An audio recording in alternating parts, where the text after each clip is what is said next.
Real quick before we dive into this episode of the podcast, be sure to grab your free PDF copies of my latest books at frugal.show/free. Now on to the show. Welcome to the Frugalpreneur podcast. I am your host, Sarah St. John.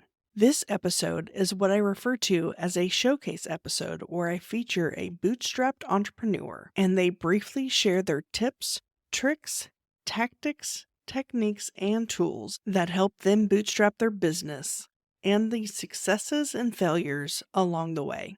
My hope is that each of these showcase episodes will provide at least one valuable takeaway that you could implement right away in your own bootstrap business journey. Now on to the episode.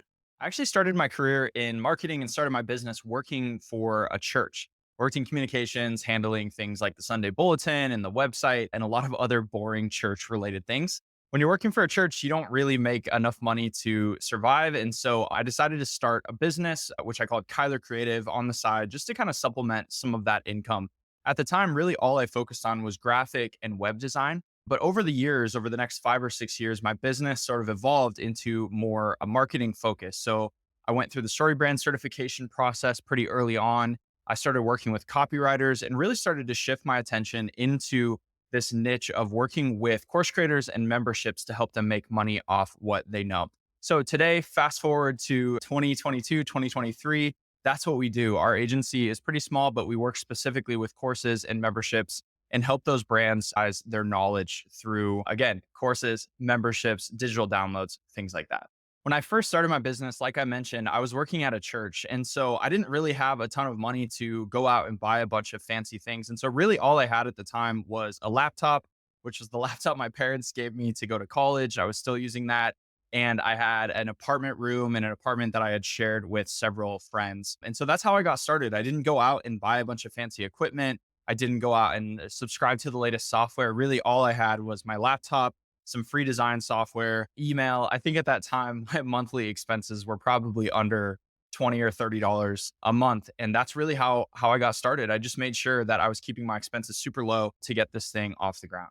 I think one of the best things that bootstrapping has allowed me and has allowed our business to do is just really always be profitable. Like I have 100% ownership over my business along with my wife. And because of that, like any profit that we make, we get to keep. We don't have any debt. We haven't really taken on more than we've needed to invest or spend in the business. And really, we've always been profitable. I can't think of maybe more than 1 or 2 months over the last 5 or 6 years where we haven't been able to generate a pretty solid profit for the business. And I think that bootstrapping, at least for my business, has allowed me to do that. There was one time when I was starting to scale my agency and I had made a pretty big hire. I had invested in someone who was going to come and kind of replace a lot of the components of my work. And I really underestimated like what payroll would end up costing. And then we had 2 or 3 clients who didn't pay their invoices on time. And I remember having to move money over from my personal bank account back into the business in order to make payroll that month. Thankfully, our clients ended up paying and everything was good. But for a minute there, the cash flow was a little bit of an issue. But since then, we've made sure that we've had plenty of cash reserves in the bank to make sure that we can meet payroll each and every month. For me and for the clients that we work with, many of them are solopreneurs and they don't have a ton of money to really get things off the ground. So what I wanted to do is kind of answer this through that lens. So for starters, I would say really make sure that whatever software you're using is necessary to your business. I think one of the quickest ways to get some of your finances out of hand is to have too many softwares that you're using. A lot of times, I think if you mapped it all out, you'd realize $10 here, $15 here, $5 there can kind of add up over time. So make sure you're aware of what those softwares are actually costing you. Second to that is get the most out of software as you possibly can. So, for instance, a great tool that we love in our business is Notion. And Notion does a lot of things. So, instead of having like 5, 6 different softwares that can kind of do what one software can do, we try to keep that all consolidated down into one specific area.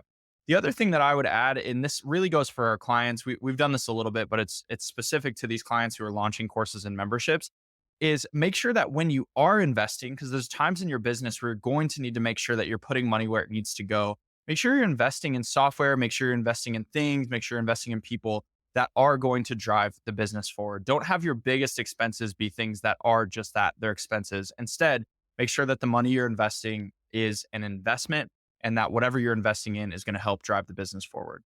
One of the reasons that I absolutely love this podcast is because of Sarah's ability to make entrepreneurship really affordable and attainable. In 2023, you need like next to nothing to get started. I'm saying that for myself. I'm saying that for the dozens of clients that we work with, the brands that we interact with every single year. In 2023, now is the best time to be able to get started for next to nothing. And so that's why I love this show.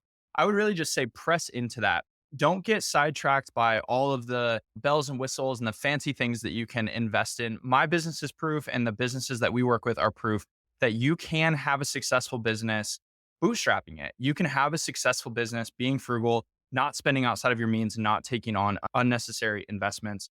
And so, for us, if you're wanting to make money off what you know in a really affordable way, we have a weekly newsletter called the Creator Club. Every Friday morning, I'll send you an actionable and practical tip in your inbox to help you leverage courses or memberships and to monetize your knowledge. Everything in it is completely free.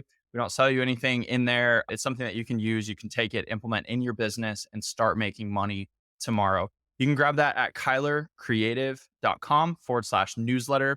Kyler is Kyler. So it's kylercreative.com/newsletter.